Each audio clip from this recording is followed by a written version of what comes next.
Welcome to KSK TV news. ముందుగా వార్తల్లోని వివరాలను చూద్దాం. కర్నూలులో వైఎస్ఆర్సీపీ మహిళా కార్యవర్గ సమావేశంలో పాల్గొన్న గుత్తి మహిళా నాయకురాలు. Gutti, KSK news, September 1. Reporter KSK Sunil.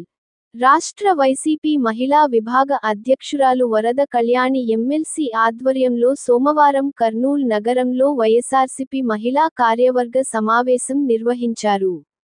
ఈ సమావేశంలో వైఎస్ఆర్సీపీ గుంతకల్ నియోజకవర్గ మహిళా అధ్యక్షురాలు బిందె వరలక్ష్మి యాదవ్, మాజీ జిల్లా ఉపాధ్యక్షురాలు చంద్రగిరి రాధా యాదవ్, గుత్తి పట్టణ మహిళా అధ్యక్షురాలు వి. హేమలత, వైస్ ప్రెసిడెంట్ భాగ్యలక్ష్మి, ప్రధాన కార్యదర్శులు లావణ్య రెడ్డి, వెంకటలక్ష్మి, షర్మస్ బేగం, నాగరత్న, సునీత, నాయకురాలు శ్రీదేవి మరియు పెద్ద సంఖ్యలో మహిళా నాయకురాలు పాల్గొన్నారు.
మహిళలందరూ ఎదురు చూస్తున్నారు. ఇవన్నిటికీ కూడా రానున్న రోజుల్లో ప్రజల సపోర్ట్ తో ప్రజా పోరాటాలు చేయడానికి క్షేత్రస్థాయిలో మా పార్టీ నిర్మాణం ఏ విధంగా చేసుకుంటే బాగుంటుందో మా సభ్యులందరి సూచనలు సలహాలు తీసుకోవడం జరిగింది. అలాగే తీసుకుంటే ప్రజలందరూ కూడా గమనిస్తూ ఉన్నారు. ఒక 6 సంవత్సరాల బిడ్డ నుంచి 60 ఏళ్ళ వృద్ధుడి వరకు కూడా జగనన్న పాలనకు చంద్రబాబు నాయుడు గారి పాలనకు మధ్య తేడాని వాళ్ళు గమనిస్తూ ఉన్నారు. వాళ్ళు గమనించిన విషయం ఏంటంటే జగనన్న మహిళా సాధికార ప్రభుత్వాన్ని ఇస్తే చంద్రబాబు నాయుడు గారు మద్యపాన సాధికార ప్రభుత్వాన్ని ఇప్పుడు అందిస్తూ ఉండే పరిస్థితి మనం చూస్తూ ఉన్నాం. అలాగే జగనన్న ఇంటింటికి వాలంటీర్ వ్యవస్థను అందుబాటులోకి తెస్తే చంద్రబాబు నాయుడు గారు మద్యం అందుబాటులోకి తీసుకొచ్చే పరిస్థితిని చూస్తూ ఉన్నాం. అలాగే జగనన్న ఊరు వాడా కూడా నాడు నేడు ద్వారా స్కూల్స్ అలాగే హాస్పిటల్స్ అభివృద్ధికి పెద్దపీట వేస్తే చంద్రబాబు నాయుడు గారు ఊరు వాడ కూడా మద్యం షాప్స్, వెల్ షాప్స్ డెవలప్ అవడానికి పెద్దపీట వేసే పరిస్థితి మనం అందరం చూసాం. అలాగే జగనన్న 17 మెడికల్ కాలేజీలని ఈ రాష్ట్రానికి తీసుకొస్తే చంద్రబాబు నాయుడు గారు ఆ 17 మెడికల్ కాలేజీని ప్రైవేటైజేషన్ చేయడానికి ఈరోజు పూనుకునే పరిస్థితిని మనం చూస్తూ ఉన్నాం. అసలు జగనన్న తొలి ఏడాదిలో నవరత్నాల ద్వారా 42,000 కోట్ల రూపాయలు ప్రజలకు ఇస్తే తొలి ఏడాదిలో ఒక్కటంటే ఒక్క పథకం కూడా సక్రమంగా అమలు చేయలేదు సరికదా 81,000 కోట్లు ప్రజలకి బాకీ పడ్డ పరిస్థితులు కూడా ఈ రోజు ఈ రాష్ట్రంలో ప్రజలు గమనిస్తూ ఉండే పరిస్థితి మనం చూస్తూ ఉన్నాం. Jagananna SC, ST, BC, minority మహిళలకి చేయూత పథకాన్ని ఇవ్వడం ద్వారా వాళ్ళకి ఆర్థిక స్వావలంబన. రోజు కర్నూలులో జోన్ 5 మహిళా విభాగం విస్తృత స్థాయి సమావేశం ఏర్పాటు చేసుకోవడం జరిగింది. ఈ మధ్యనే మా మహిళా విభాగానికి వర్కింగ్ ప్రెసిడెంట్ గా ఎస్వి విజయ మనోహరి గారిని అనౌన్స్ చేయడం జరిగింది. ఆవిడ ఆధ్వర్యంలో ఈ 5 జోన్లకి సంబంధించిన బాధ్యతలు ఆవిడకి అప్పచెప్పారు. ఈ 5 జిల్లాలకు సంబంధించిన జోన్ 5 బాధ్యతలు విజయ మనోహరి గారికి అప్పచెప్పడం జరిగింది. ఈ జోన్ లో ఉన్న 5 జిల్లాలకు చెందిన మహిళా అధ్యక్షులు అలాగే రాష్ట్ర కమిటీలో సభ్యులు, నియోజకవర్గ మహిళా అధ్యక్షులు, మహిళా కమిటీలో ఉన్న సభ్యులు, వాళ్ళతో పాటు ప్రజాప్రతినిధులైన మా ఎమ్మెల్సీ తోటి ఎమ్మెల్సీ అయిన కల్పలతా రెడ్డి గారు, మాజీ ఎమ్మెల్యే గారైన శ్రీదేవమ్మ గారు, అలాగే డిప్యూటీ మేయర్లు, కార్పొరేటర్స్, జడ్పీటీసీ మెంబర్స్, మా వైఎస్ఆర్ కాంగ్రెస్ పార్టీ మహిళా నాయకులందరూ కూడా ఈ జోన్ 5కి చెందిన వాళ్ళందరూ కూడా ఈ ఈ సమావేశానికి హాజరవడం జరిగింది. అందరూ కూడా ఎంతో ఉత్సాహంతో మళ్ళీ జగనన్నని ముఖ్యమంత్రిగా చేసుకోవడం కోసం కృషి చేయడానికి తీర్మానం చేసుకోవడం జరిగింది. ఎందుకంటే చంద్రబాబు నాయుడు గారు ముఖ్యమంత్రిగా ఈ కూటమి పాలనలో 15 నెలలు గడిచేయి. 15 నెలల్లో ప్రజా కంటక పాలన, ముఖ్యంగా మహిళా వ్యతిరేక పాలన చూసి ఉన్నారు. ప్రజలందరూ విసిగిపోయి ఉన్నారు. అసలు ఈ రాష్ట్ర చరిత్రలో కేవలం 15 నెలల్లో ఎంత ప్రజా వ్యతిరేకతను మూటగట్టుకున్న ప్రభుత్వాన్ని గతంలో ఎప్పుడూ చూడలేదు. అది ఈ కూటమి పాలనలో మనం చూస్తూ ఉన్నాము. ఎన్నికల టైంలో తీసుకుంటే జగన్మోహన్ రెడ్డి గారు గతంలో గత 5 ఏళ్లు ఇచ్చిన సంక్షేమ పథకాల కంటే ఎక్కువ ఇస్తానని చెప్పి, ఎక్కువ ప్రజలకు మేలు చేస్తానని చెప్పి చంద్రబాబు నాయుడు గారు నమ్మబలికి ఓట్లు వేయించుకున్నారు. 3 సార్లు గతంలో ముఖ్యమంత్రిగా చేశాను, ఇచ్చిన హామీలు ఏవి నెరవేర్చలేదు. ఈసారి ముఖ్యమంత్రి అయ్యాక ఖచ్చితంగా అన్ని హామీలు నెరవేర్చుతానని చంద్రబాబు నాయుడు గారు చెప్పడం జరిగింది. దాంతో నమ్మి ప్రజలు ఓట్లు వేస్తే 4వసారి ముఖ్యమంత్రి అయ్యి సేమ్ పాత విధంగా ఏ విధంగా ముఖ్యమంత్రిగా హామీలు తొంగలో తొక్కారో అదే విధంగా 15 నెలలైనా ఏ ఒక్క హామీ కూడా చక్కగా అమలు చేయని పరిస్థితి రాష్ట్రంలో మనం చూస్తూ ఉన్నాం. మహిళలకు మోసం చేశారు, నిరుద్యోగులకు మోసం చేశారు, రైతులకు మోసం చేశారు. అన్ని వర్గాల ప్రజలకు కూడా ఈరోజు మోసం చేయడం వలన ఉద్యోగులు, నిరుద్యోగులు, మహిళలు, రైతులు, కార్మికులు, కర్షకులు అందరూ కూడా ఈరోజు బాధపడుతూ ఉండే పరిస్థితి. ఈ కూటమికి ఓట్లేసిన వాళ్ళు ఎందుకు ఇలాంటి వాళ్ళకి ఓట్లేసామా అని ఈరోజు కన్నీరు కారుస్తూ ఉండే పరిస్థితి. మహిళలు అయితే మరీ ముఖ్యంగా. ముందుగా నాకు ఈ అధికారిక హోదాను, గౌరవాన్ని ఇచ్చిన మన జగనన్నకు హృదయపూర్వక నమస్కారాలు తెలియజేస్తున్నాను. ఎందుకంటే నేను నిన్న మొన్నటి వరకు ఎవరైనా అడిగితే అంటే ఏదైనా చెప్పినా కూడా కర్నూలు ఎక్స్ఎమ్మెల్యే ఎమ్మెల్యే భార్యగా, కర్నూలు ఎక్స్ఎమ్మెల్యే ఎస్వి మోహన్ రెడ్డి భార్యగా, లేదంటే ఎస్వి సుబ్బారెడ్డి గారి కోడలిగా, అంటే నా గుర్తింపు అలా సాగింది. ఈ మొన్నటి వరకు కూడా నేను ఎక్కడికి అంటే ప్రతి ప్రోగ్రామ్ కు పిలిచేవాళ్ళు కర్నూలు ప్రజలు, వాళ్ళంతా కూడా నా నియోజకవర్గంలో అన్నిటికి పిలిచినప్పుడు ఎక్కడైనా సరే నాది పరిచయం చేసేటప్పుడు కర్నూలు ఎమ్మెల్యే ఎస్వి మోహన్ రెడ్డి గారి సతీమణి, ధర్మపత్ని అట్లా సాగేది అనమాట. కానీ ఈ రోజు నాకు జగనన్న ఒక ప్రత్యేక హోదాని ఇచ్చినాడు. అంటే ఈ రోజే కాదు, నేను జగనన్న ఫస్ట్ టైం పత్తికొండ శ్రీదేవమ్మ వాళ్ళ రైతు భరోసా ప్రోగ్రామ్ లో కలిసినాను. ఆ రోజు ఒక 5 నిమిషాలు జగనన్నతో నేను పర్సనల్ గా అంటే అక్కడే స్టేజ్ మీదనే మాట్లాడినాను. జగనన్నతో మాట్లాడిన అంత 1 month లోపలే మరి అందరికీ నాలో ఏం నచ్చిందో ఏం చూసారో నాకు తెలియదు. 1 month లోపలే నన్ను కర్నూలు డిసిసిబి ప్రెసిడెంట్ గా అనౌన్స్ చేస్తున్నారు. నేను అడిగిన నాన్న, నేను నా పదవి కోసం నాకేదో కావాలని మీతో మాట్లాడలేదన్నా, నాకు ఈ గుర్తింపు చాలు, ఒక ఎక్స్ఎమ్మెల్యే భార్యగా నాకు చాలన్నా, దానికోసం అడగలేదన్నా అని చెప్పాను. అంటే లేదమ్మా, లేదక్క నువ్వు ఉండాలా, అంతే, నువ్వు తీసుకోవాలా ఈ పదవి అని చెప్పారు.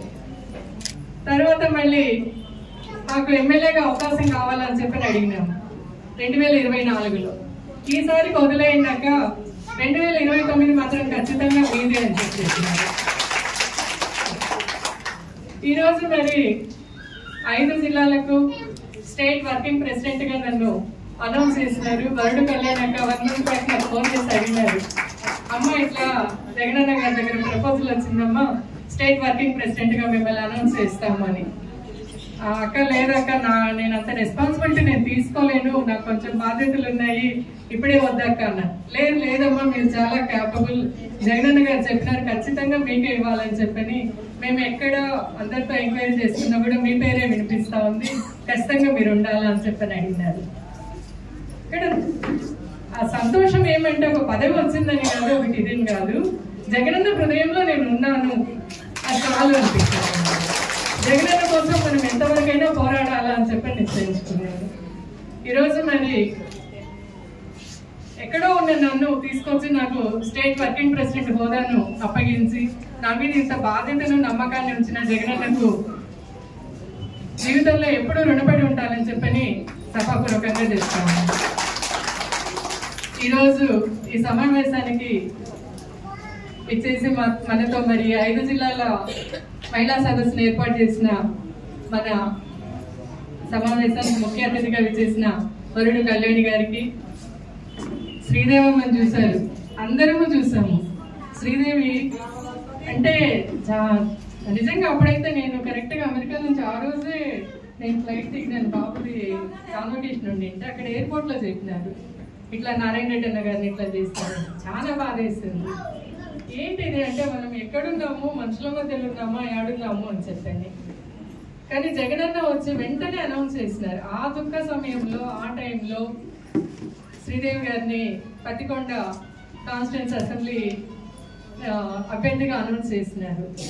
ఆ రోజు నుంచి ఎంత పోరాటంతో, ఎంత నలిగిపోతూ తను ఎంత స్ఫూర్తిగా తీసుకొని ఎమ్మెల్యేగా గెలిచి తర్వాత కూడా నారాయణ రెడ్డి అన్నని మరి చంపిన ప్రత్యర్థుల మీద కూడా తను విడిచిపెట్టకుండా కేసును రన్ చేసి మొన్నటికి మొన్న శిక్ష వేయడం జరిగింది. అది నిజంగా శ్రీదేవి వల్లనే సాధ్యమైందని చెప్పి అంత పోరాటంతో, అంత మొండి ధైర్యంతో పోతా ఉంది. ఎవరున్నారా వెనక? శక్తి, జగనన్న అనే శక్తి ఉన్నాడు. ఆ శక్తితో పోరాడుతూ ఉంది. వరుడు కళ్యాణక్క గారు కూడా అంతే. మరి చిన్న పిల్లలు సంటి బిడ్డలను వెంట వేసుకొని ఆ రోజు జగనన్నకు చేశారని చెప్పని నాకు కూడా మొదటి నుంచి తెలీదు, చెప్పారు. అది అంటే మహిళల్లో ఒక నిబద్ధత ఉంటుంది, ఒక పోరాట స్ఫూర్తి ఉంటుంది. మనకు వెనక నడిపించే ఒక నాయకుడు కావాలి. మనకు ఒక నిజాయితీని, మనకు ఒక నమ్మకాన్ని, ఒక ప్రోత్సాహాన్ని ఇచ్చే మనుషులు ఉండాలి. అది మనకు అందరికీ కూడా ఉందా. మన అదృష్టము జగనన్న మనతో ఉండడము, జగనన్న వెనుక మనమందరం ఉండడం కూడా. ఈ నమ్మకాన్ని మనమందరం నిలబెట్టుకోవాలా. మరి ఈరోజు ఇంతమందికి మహిళలకు పదవులు ఇచ్చినాడు ఆయన. మహిళా సదస్సులు నిర్వహించమన్నాడు. మన పార్టీని సంస్థాగతంగా గ్రామ స్థాయి నుంచి కూడా తీసుకొని రమ్మన్నారు. ఇంతమందికి ఇన్ని పదవులు ఇచ్చినారు. మరి చాలా మంది చెప్పినారు, నిజమే. అంటే నేను మొన్న మీటింగ్కు రావాలన్నా అని చెప్పని మహిళలందరూ ఎదురు చూస్తున్నారు. ఇవన్నిటికీ కూడా రానున్న రోజుల్లో ప్రజల సపోర్ట్ తో ప్రజా పోరాటాలు చేయడానికి క్షేత్రస్థాయిలో మా పార్టీ నిర్మాణం ఏ విధంగా చేసుకుంటే బాగుంటుందో మా సభ్యులందరి సూచనలు, సలహాలు తీసుకోవడం జరిగింది. అలాగే తీసుకుంటే ప్రజలందరూ కూడా గమనిస్తూ ఉన్నారు. ఒక 6 సంవత్సరాల బిడ్డ నుంచి 60 ఏళ్ళ వృద్ధుడి వరకు కూడా జగనన్న పాలనకు, చంద్రబాబు నాయుడు గారి పాలనకు మధ్య తేడాని వాళ్ళు గమనిస్తూ ఉన్నారు. వాళ్ళు గమనించిన విషయం ఏంటంటే, జగనన్న మహిళా సాధికార ప్రభుత్వాన్ని ఇస్తే చంద్రబాబు నాయుడు గారు మద్యపాన సాధికార ప్రభుత్వాన్ని ఇప్పుడు అందిస్తూ ఉండే పరిస్థితి మనం చూస్తూ ఉన్నాం. అలాగే జగనన్న ఇంటింటికి వాలంటీర్ వ్యవస్థను అందుబాటులోకి తెస్తే చంద్రబాబు నాయుడు గారు మద్యం అందుబాటులోకి తీసుకొచ్చే పరిస్థితిని చూస్తూ ఉన్నాం. అలాగే జగనన్న ఊరు వాడా కూడా నాడు నేడు ద్వారా స్కూల్స్, అలాగే హాస్పిటల్స్ అభివృద్ధికి పెద్దపీట వేస్తే చంద్రబాబు నాయుడు గారు ఊరు వాడ కూడా మద్యం షాప్స్, బెల్ షాప్స్ డెవలప్ అవడానికి పెద్దపీట వేసే పరిస్థితి మనం అందరం చూసాం. అలాగే జగనన్న 17 మెడికల్ కాలేజీలని ఈ రాష్ట్రానికి తీసుకొస్తే చంద్రబాబు నాయుడు గారు ఆ 17 మెడికల్ కాలేజీని ప్రైవేటైజేషన్ చేయడానికి ఈరోజు పూనుకునే పరిస్థితిని మనం చూస్తూ ఉన్నాం. అసలు జగనన్న తొలి ఏడాదిలో నవరత్నాల ద్వారా 42,000 కోట్ల రూపాయలు ప్రజలకు ఇస్తే తొలి ఏడాదిలో ఒక్కటంటే ఒక్క పథకం కూడా సక్రమంగా అమలు చేయలేదు. సరికదా 81,000 కోట్లు ప్రజలకి బాకీ పడ్డ పరిస్థితులు కూడా ఈ రోజు ఈ రాష్ట్రంలో ప్రజలు గమనిస్తూ ఉండే పరిస్థితి మనం చూస్తూ ఉన్నాం.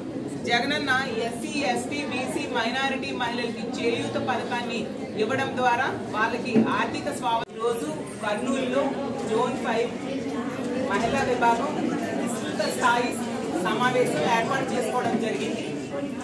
ఈ మధ్యనే మా మహిళా విభాగానికి వర్కింగ్ ప్రెసిడెంట్ గా ఎస్వి విజయ మనోహరి గారిని అనౌన్స్ చేయడం జరిగింది.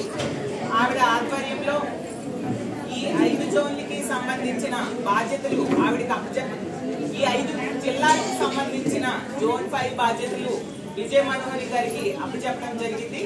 ఈ జోన్ లో ఉన్న 5 జిల్లాలకు చెందిన మహిళా అధ్యక్షులు, అలాగే రాష్ట్ర కమిటీలో సభ్యులు, నియోజకవర్గ మహిళా అధ్యక్షులు, మహిళా కమిటీలో ఉన్న సభ్యులు, వాళ్ళతో పాటు ప్రజాప్రతినిధులైన మా ఎమ్మెల్సీ, తోటి ఎమ్మెల్సీ అయిన కల్పలతా రెడ్డి గారు, మాజీ ఎమ్మెల్యే గారైన శ్రీదేవమ్మ గారు, అలాగే డిప్యూటీ మేయర్లు, కార్పొరేటర్స్, జడ్పీటీసీ మెంబర్స్, మా వైఎస్ఆర్ కాంగ్రెస్ పార్టీ మహిళా నాయకులందరూ కూడా ఈ జోన్ 5కి చెందిన వాళ్ళందరూ కూడా ఈ సమావేశానికి హాజరవడం జరిగింది. అందరూ కూడా ఎంతో ఉత్సాహంతో మళ్ళీ జగనన్నని ముఖ్యమంత్రిగా చేసుకోవడం కోసం కృషి చేయడానికి తీర్మానం చేసుకోవడం జరిగింది. ఎందుకంటే చంద్రబాబు నాయుడు గారు ముఖ్యమంత్రిగా ఈ కూటమి పాలనలో 15 నెలలు గడిచేయి. 15 నెలల్లో ప్రజా కంటక పాలన, ముఖ్యంగా మహిళా వ్యతిరేక పాలన చూసి ఉన్నారు. ప్రజలందరూ విసిగిపోయి ఉన్నారు.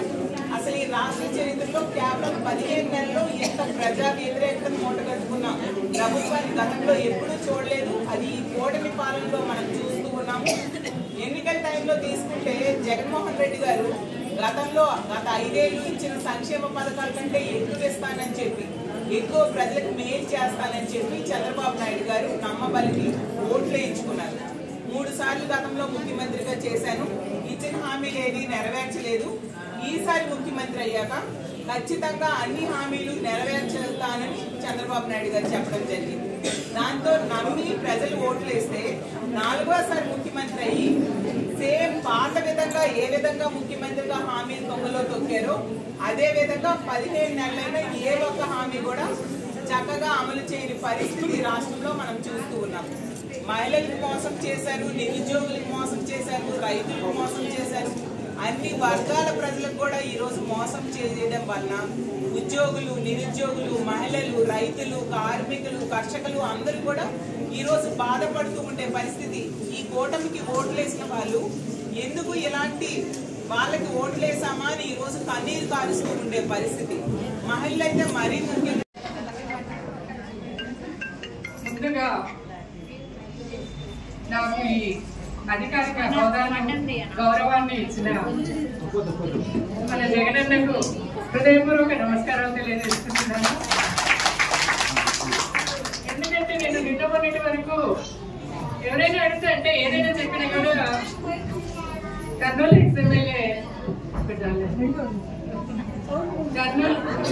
ఎమ్మెల్యే భార్యగా, కర్నూలు ఎమ్మెల్యే ఎస్వి మోహన్ రెడ్డి భార్యగా, లేదంటే ఎస్వి సుబ్బారెడ్డి గారి కోడలిగా, అంటే నా గుర్తింపు అలా సాగింది. ఈ మొన్నటి వరకు కూడా నేను ఎక్కడికి అంటే ప్రతి ప్రోగ్రామ్ కు పిలిచేవాళ్ళు కర్నూలు ప్రజలు, వాళ్ళంతా కూడా నా నియోజకవర్గంలో అన్నిటికి పిలిచినప్పుడు ఎక్కడైనా సరే నాది పరిచయం చేసేటప్పుడు కర్నూలు ఎమ్మెల్యే ఎస్వి మోహన్ రెడ్డి గారి సతీమణి, ధర్మపత్ని అట్లా సాగేది అనమాట. కానీ ఈ రోజు నాకు జగనన్న ఒక ప్రత్యేక హోదాని ఇచ్చినాడు. అంటే ఈ రోజే కాదు, నేను జగనన్నని ఫస్ట్ టైం పత్తికొండ శ్రీదేవమ్మ వాళ్ళ రైతు భరోసా ప్రోగ్రామ్ లో కలిసినాను. ఆ రోజు ఒక 5 నిమిషాలు జగనన్నతో నేను పర్సనల్ గా, అంటే అక్కడే స్టేజ్ మీదనే మాట్లాడినాను. జగనన్నతో మాట్లాడిన అంత 1 మంత్ లోపలే మరి అందరికీ నాలో ఏం నచ్చిందో ఏం చూసారో నాకు తెలియదు. 1 మంత్ లోపలే నన్ను కర్నూలు డిసిసిబి ప్రెసిడెంట్ గా అనౌన్స్ చేస్తున్నారు. నేను అడిగినాను, అన్న నేను నా పదవి కోసం నాకేదో కావాలని మీతో మాట్లాడలేదన్నా, నాకు ఈ గుర్తింపు చాలు, ఒక ఎక్స్ఎమ్మెల్యే భార్యగా నాకు చాలన్నా, దానికోసం అడగలేదన్నా అని చెప్పాను. అంటే లేదమ్మా, లేదక్క నువ్వు ఉండాలా, అంతే నువ్వు తీసుకోవాలా ఈ పదవి అని చెప్పాను. తర్వాత మళ్ళీ నాకు ఎమ్మెల్యేగా అవకాశం కావాలని చెప్పి అడిగినాము 2024లో. ఈసారికి వదిలేయండాక 2029 మాత్రం ఖచ్చితంగా మీదే అని చెప్పేస్తున్నారు. ఈరోజు మరి 5 జిల్లాలకు స్టేట్ వర్కింగ్ ప్రెసిడెంట్ గా నన్ను అనౌన్స్ చేస్తున్నారు. వరుడు కళ్యాణాక 1 మంత్ బ్యాక్ నాకు ఫోన్ చేసి అడిగినారు, అమ్మ ఇట్లా జగనన్న గారి దగ్గర ప్రపోజల్ వచ్చిందమ్మా, స్టేట్ వర్కింగ్ ప్రెసిడెంట్ గా మిమ్మల్ని అనౌన్స్ చేస్తాము అని. అక్క లేదక్క, నేను అంత రెస్పాన్సిబిలిటీ నేను తీసుకోలేను, నాకు కొంచెం బాధ్యతలు ఉన్నాయి, ఇప్పుడే వద్దక్క అన్నా. లేదమ్మా మీరు చాలా క్యాపబుల్, జగనన్న గారు చెప్పినారు ఖచ్చితంగా మీకే ఇవ్వాలని చెప్పని, మేము ఎక్కడ అందరితో ఎంక్వైరీ చేస్తున్నా కూడా మీ పేరే వినిపిస్తా ఉంది, ఖచ్చితంగా మీరు ఉండాలని చెప్పని అడిగినారు. ఇక్కడ ఆ సంతోషం ఏమంటే ఒక పదవి వచ్చిందని కాదు, ఒకటి ఇదని కాదు, జగనన్న హృదయంలో నేను ఉన్నాను, అది చాలు అనిపించాను. జగనన్న కోసం మనం ఎంతవరకైనా పోరాడాలా అని చెప్పి నిశ్చయించుకున్నాను. ఈరోజు మరి ఎక్కడో ఉన్న నన్ను తీసుకొచ్చి నాకు స్టేట్ వర్కింగ్ ప్రెసిడెంట్ హోదాను అప్పగించి నా మీద ఇంత బాధ్యతను, నమ్మకాన్ని ఉంచిన జగనన్నకు జీవితంలో ఎప్పుడూ రుణపడి ఉంటానని చెప్పని సభాపూర్వకంగా చెప్తాను. ఈరోజు ఈ సమావేశానికి ఇచ్చేసి మనతో మరి 5 జిల్లాల మహిళా సదస్సును ఏర్పాటు చేసిన మన సమావేశానికి ముఖ్య అతిథిగా విచ్చేసిన వరుడు కళ్యాణి గారికి, శ్రీదేవమ్మని చూశారు, అందరము చూసాము. శ్రీదేవి అంటే నిజంగా అప్పుడైతే నేను కరెక్ట్గా అమెరికా నుంచి ఆ రోజే నేను ఫ్లైట్ దిగినాను. బాబుది కాన్వకేషన్ ఉండి అంటే అక్కడ ఎయిర్పోర్ట్లో చెప్పినారు ఇట్లా నారాయణ రెడ్డి అన్న గారిని ఇట్లా చేస్తారు. చాలా బాధ వేస్తుంది. ఏంటిది అంటే మనం ఎక్కడున్నాము, మనుషుల మధ్యలో ఉన్నామా, ఏడున్నాము అని చెప్పండి. కానీ జగనన్న వచ్చి వెంటనే అనౌన్స్ చేసినారు. ఆ దుఃఖ సమయంలో ఆ టైంలో శ్రీదేవి గారిని పత్తికొండ కాన్స్టిట్యుయెన్సీ అసెంబ్లీ అభ్యర్థిగా అనౌన్స్ చేసినారు. ఆ రోజు నుంచి ఎంత పోరాటంతో, ఎంత నలిగిపోతూ తను ఎంత స్ఫూర్తిగా తీసుకొని ఎమ్మెల్యేగా గెలిచి తర్వాత కూడా నారాయణ రెడ్డి అన్నని మరి చంపిన ప్రత్యర్థుల మీద కూడా తను విడిచిపెట్టకుండా కేసును రన్ చేసి మొన్నటికి మొన్న శిక్ష వేయడం జరిగింది. అది నిజంగా శ్రీదేవి వల్లనే సాధ్యమైందని చెప్పని అంత పోరాటంతో, అంత మొండి ధైర్యంతో పోతా ఉంది. ఎవరున్నారా వెనక? శక్తి, జగనన్న అనే శక్తి ఉన్నాడు. ఆ శక్తితో పోరాడుతూ ఉంది. వరుడు కళ్యాణక్క గారు కూడా అంతే. మరి చిన్న పిల్లలు సంటి బిడ్డలను వెంట వేసుకొని ఆ రోజు జగనన్నకు చేశారని చెప్పని నాకు కూడా మొదటి నుంచి తెలీదు, చెప్పారు. అది అంటే మహిళల్లో ఒక నిబద్ధత ఉంటుంది, ఒక పోరాట స్ఫూర్తి ఉంటుంది. మనకు వెనక నడిపించే ఒక నాయకుడు కావాలి. మనకు ఒక నిజాయితీని, మనకు ఒక నమ్మకాన్ని, ఒక ప్రోత్సాహాన్ని ఇచ్చే మనుషులు ఉండాలి. అది మనకు అందరికీ కూడా ఉన్న మన అదృష్టము. జగనన్న మనతో ఉండడము, జగనన్న వెనుక మనమందరం ఉండడం కూడా. ఈ నమ్మకాన్ని మనమందరం నిలబెట్టుకోవాలా. మరి ఈరోజు ఇంతమందికి మహిళలకు పదవులు ఇచ్చినాడు ఆయన. మహిళా సదస్సులు నిర్వహించమన్నాడు.